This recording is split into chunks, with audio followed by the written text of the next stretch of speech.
The Galactic Dominion prided itself on its absolute order. For thousands of years, its fleets had spread across the stars, subjugating new worlds and bending civilizations to its rule. Worlds were classified, catalogued, and stripped of their power until only submission remained.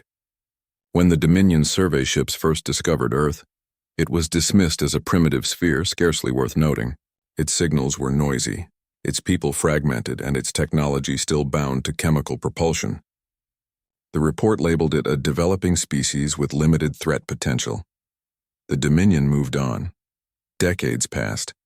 Humanity expanded silently, not by conquest but by curiosity. Colonies spread across the solar system. Mars was terraformed piece by piece. The moons became industrial stations. They mined asteroids and built orbital yards. To the Dominion, these were irrelevant activities. But what the Dominion failed to see was that humanity learned fast. Every scrap of alien signal intercepted, every faint trace of unknown technology, every rumor of distant empires, they studied them all. They prepared. Then came the day the Dominion returned. Their armada appeared above Jupiter's orbit, a fleet so vast that its shadow dimmed the sun for minutes. Thousands of ships formed a silver wall that stretched beyond sight. They demanded surrender. A single transmission was sent toward Earth. This system now belongs to the Dominion. Your species will submit or be extinguished. For a few moments, Earth remained silent. Then a single word came back, no. The Dominion laughed. Their admiral saw it as a quaint gesture of defiance. They had crushed hundreds of such refusals before. Their fleets began to advance, confident, unhurried. They didn't know the signals Earth had sent were not pleas for mercy, but coordinates. The first to see it were the Dominion scouts. Their sensors detected something vast rising from the shadow of Neptune.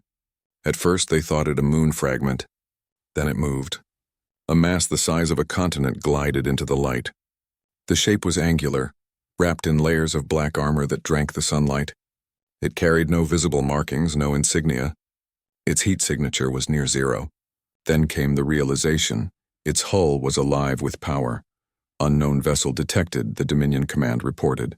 Classification impossible. They sent a hail. No response. They sent a warning. No response. Then the sensors screamed. Massive energy built up across the unknown's prow. Before any order could be given, space tore open. The first volley cut through a Dominion cruiser line like paper. The beams were not light, they were darkness condensed, bending the stars behind them. Ships evaporated, their reactors imploding in silent flashes. A single shot crippled a Dreadnought that once required entire fleets to challenge. The Dominion fleet reorganized. They unleashed everything they had. Tens of thousands of plasma bolts, missiles, and beams lit up the void. The unknown vessel didn't move. Its hull shimmered once, and all incoming fire vanished, absorbed, redirected, consumed. When the glare cleared, the Colossus remained unscarred. Then came the voice. It wasn't transmitted in a Dominion frequency. It came through every band, every channel, in every language. This is Earth's Dreadnought. You invaded our home. You will leave. The Dominion laughed again, nervously this time. One ship could not defeat an armada. Yet their laughter faded as their formation began to fracture. The Dreadnought's next volley was not aimed to kill. It was aimed to terrify. Its weapons struck in patterns, slicing ships apart precisely at their engines, leaving hulls adrift but intact. The Dominion fleet realized it was being dissected. Admirals ordered retreat, but hyperspace lanes began to distort. The Dreadnought's gravity field spread like a storm, bending space-time itself. Then from behind it, another shadow moved. It was larger, much larger.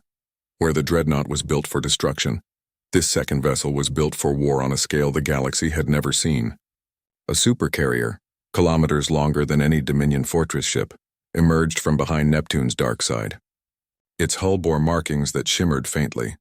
A flag of blue and white, a symbol unseen in centuries but unmistakable to any human eye. From its flanks, smaller ships began to launch. Thousands of them. Fighters, bombers, corvettes, all moved in perfect formation, guided not by individual pilots but by something else entirely. The Dominion sensors struggled to read them. Their energy profiles fluctuated between mechanical and biological, as if the ships themselves were alive. The Dominion fleet panicked. Some attempted to flee, others opened fire blindly. The space around Jupiter became chaos. But amid that chaos, the Dreadnought and the Supercarrier moved like predators in unison. Humanity had hidden them for decades. The Dreadnought was forged in the silence beyond Neptune, deep within a hollowed dwarf planet. The Supercarrier was born in secret under Titan's orange skies. They had been built not as tools of conquest, but as the final insurance, Earth's last line. And now, they had awakened. Every Dominion ship that tried to retreat found the hyperspace lanes jammed. Every attempt to call reinforcements was drowned in white noise. Then the Supercarrier spoke. "This is command. You violated the Sol Accord. Your armada stands in Terran space uninvited. You will surrender all vessels or be neutralized." The Dominion flagship responded with prideful fury. "You cannot threaten the Dominion. We are the order of the galaxy." The Supercarrier answered with silence. Then its hangars opened wider. The next wave launched. Autonomous drones equipped with field disruptors. They darted through enemy formations, releasing EMP bursts that shorted Dominion shields. Massive cruisers went dark, their lights extinguished, drifting powerless. The Dreadnought advanced. Its hull glowed faintly as plates shifted and rearranged. A weapon unfolded from its center line, something even the Dominion sensors couldn't comprehend. The Dreadnought fired once. The resulting pulse rippled across the void, turning the nearest Dominion ships into fragments suspended in frozen time before disintegrating. Then the Dreadnought transmitted again. "Leave or vanish." The Dominion flagship fired its full arsenal. The beam struck the Dreadnought dead center. Nothing happened. The ship's armor absorbed the energy and sent it spiraling back. The flagship's own shields collapsed and its hull began to break apart from the rebound. The Admiral screamed commands until his ship detonated. Silence filled the void. For the first time in millennia, the Dominion fleet broke. They fled. Not in formation, not in order, just blind retreat. Earth did not pursue. The Dreadnought and the Supercarrier held their positions, silent sentinels above Neptune's pale light. Their systems cooled, their weapons retracted, their presence fading back into the quiet dark. But across the galaxy, word spread like wildfire. At the Dominion capital, panic consumed the council chambers. The footage was undeniable. 2 vessels built by a so-called primitive world had annihilated an Imperial armada in minutes. Analysts tore apart every frame trying to understand. How had humans built something so vast without notice? How had they hidden such power? How did their weapons bend the very laws of physics? The Council declared emergency protocol. Fleets were recalled.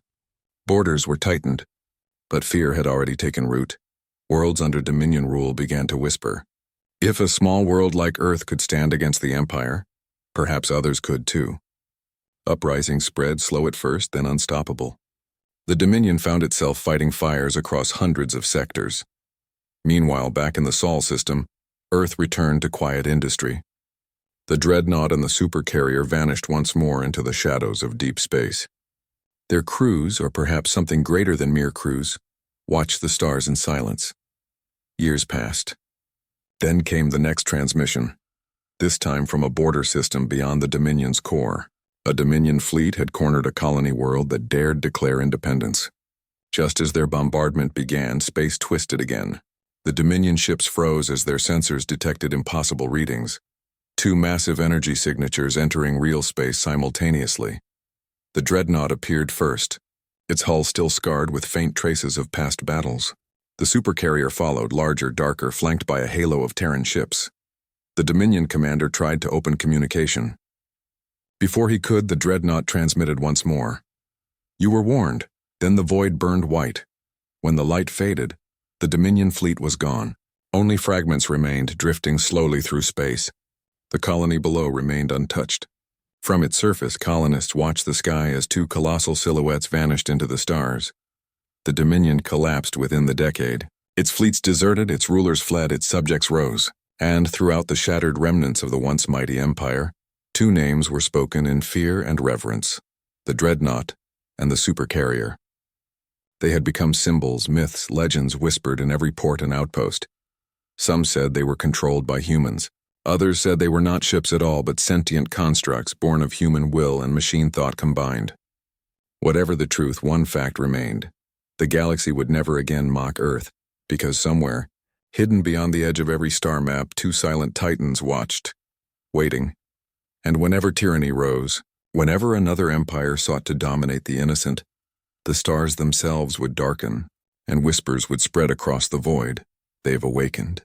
Then, from the black, the first shadow would emerge, the Dreadnought. Behind it, the second, the Supercarrier. And every fleet that stood against them would remember Tior,